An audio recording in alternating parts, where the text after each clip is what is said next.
जय हिंद। जब से 3 कृषि कानूनों को वापस लिया गया तब से प्रतिक्रियाओं का दौर चल पड़ा है। प्रतिक्रियाएं तो खैर बहुत सी है।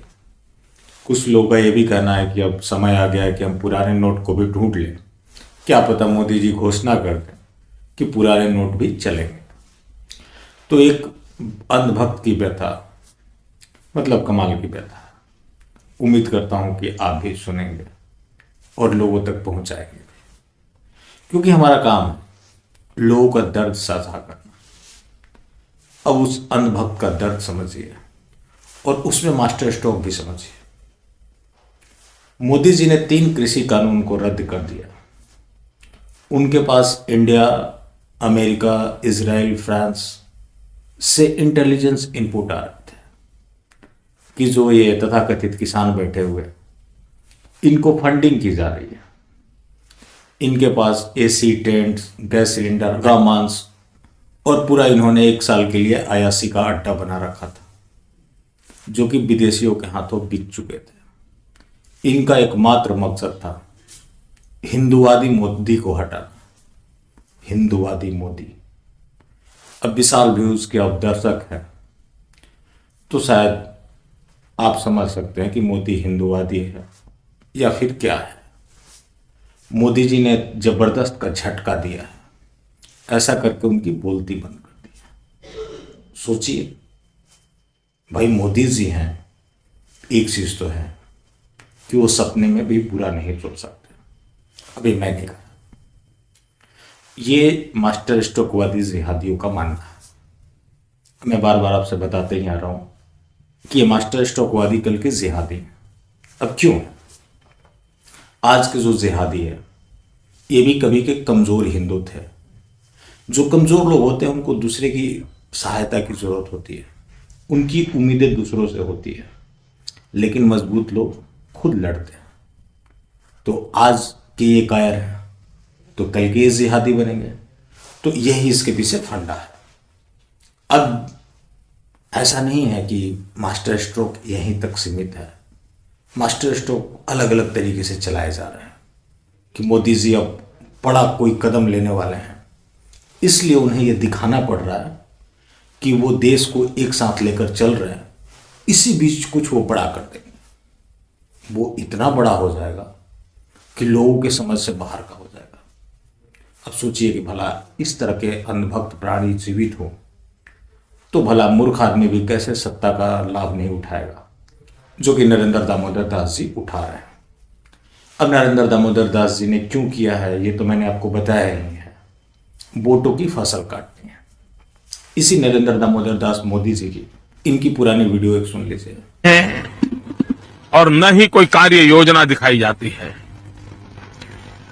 देश का दुर्भाग्य है कि दिल्ली के शासकों को न देश की रक्षा की चिंता है, न रुपये की कीमत की चिंता है। उन्हें अगर चिंता है तो कुर्सी बचाने के कार्यक्रमों की चिंता है।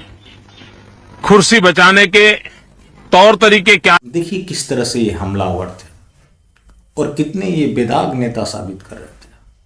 वही काम आज नरेंद्र दामोदर दास जी कर रहे हैं। मैं कई बार बोलता आया हूं कि ये मोदी कुछ नहीं है, केजरीवाल का बड़ा भाई है।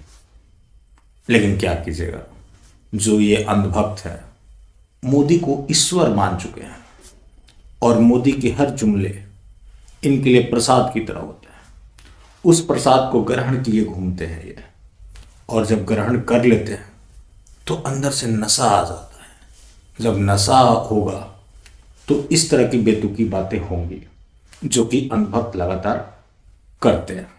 अगर आप अच्छे से देखेंगे तो ये बात भी समझ आएगी। अब योगी आदित्यनाथ को लेकर भी सवाल खड़े हो रहे हैं कि उनको लेकर मेरे क्या विचार है।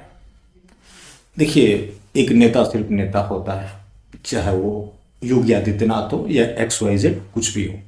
पहले उनका बयान सुन लीजिए, फिर आगे की बात। मित्रों, 3 कृषि कानूनों को आदरणीय प्रधानमंत्री जी द्वारा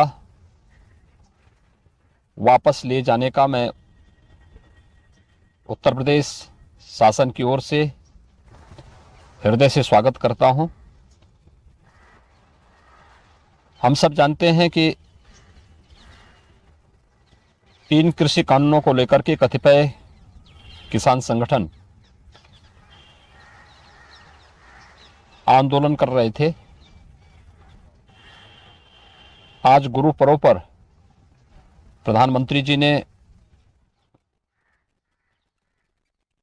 लोकतंत्र में संवाद की इस भाषा का इस्तेमाल करते हुए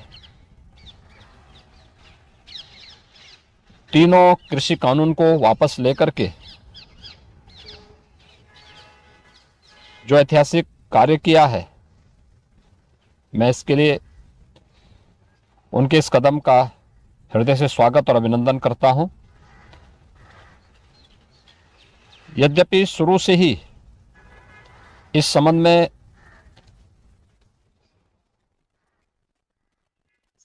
एक बड़ा समुदाय ऐसा था जो इस बात को मानता था कि किसानों की आमदनी को बढ़ाने के लिए इस प्रकार के कानून महत्वपूर्ण भूमिका का निर्वहन कर सकते हैं। लेकिन उस सब के बावजूद जब कतिपय किसान संगठन इसके विरोध में आए थे,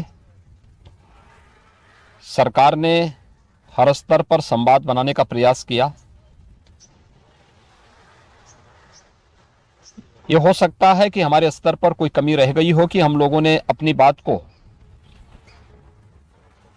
उन लोगों को समझाने में हम लोग कहीं ना कहीं विफल रहे, जिसके कारण उन्हें आंदोलन के रास्ते पर आगे बढ़ना पड़ा था। लेकिन लोकतंत्र के इस भाव का सम्मान करते हुए तीनों कृषि कानून को वापस लेने और एमएसपी को लेकर के भी एक समिति के गठन करने का हम प्रदेश सरकार की ओर से हृदय से स्वागत करते हैं। गुरु पर्व की प्रदेशवासियों को हृदय से बधाई भी देते हैं, मंगलमय शुभकामनाएं भी व्यक्त करते हैं। अब योगी आदित्यनाथ जी सराहना कर रहे हैं, अब भला करे भी ना तो क्या करे। आपको पता है कि बीजेपी एक फ्रेंचाइजी है और जो बॉस है उन्होंने जो फैसला लिया है, अगर योगी जी उसका विरोध करते हैं तो ये आप जानते हैं कि किसी भी कंपनी में बॉस का विरोध एक आम एम्प्लॉय नहीं कर पाता है। जो विरोध करता है उसका क्या असर होता है ये बताने की जरूरत है नहीं। तो योगी जी भी वही कर रहे हैं जो कि आमतौर पे होता है। योगी जी भला अलग क्यों करें, आखिर सत्ता उन्हें भी चलानी है। अगर सत्ता में नहीं होंगे तो इस तरह के जो भी फैसले लेते हैं औरों से तो बेहतर ही काम कर रहे हैं, वो भला कैसे करें। तो उनकी तो खैर मजबूरी है, इसी को कहते हैं पार्टी लाइन। अगर उससे हटकर वो बयान दे देते तो इसे अनुशासनहीनता माना जाता। जब अनुशासनहीनता हो जाता तो कार्रवाई भी होती है, और कार्रवाई किस तरह की होती है आप भी जानते हैं। तो यही है नरेंद्र दामोदर दास जी का मास्टर स्ट्रोक और एक भक्त का दर्द। सोचिए कितने महान हैं नरेंद्र दामोदर दास जी, जो हमेशा इस देश के बारे में सोचते हैं। वो कुछ भी कर देते हैं, वो सब देश का होता है। क्योंकि मोदी जी हैं, वो सपने में भी देश की बुराई नहीं सोच सकते।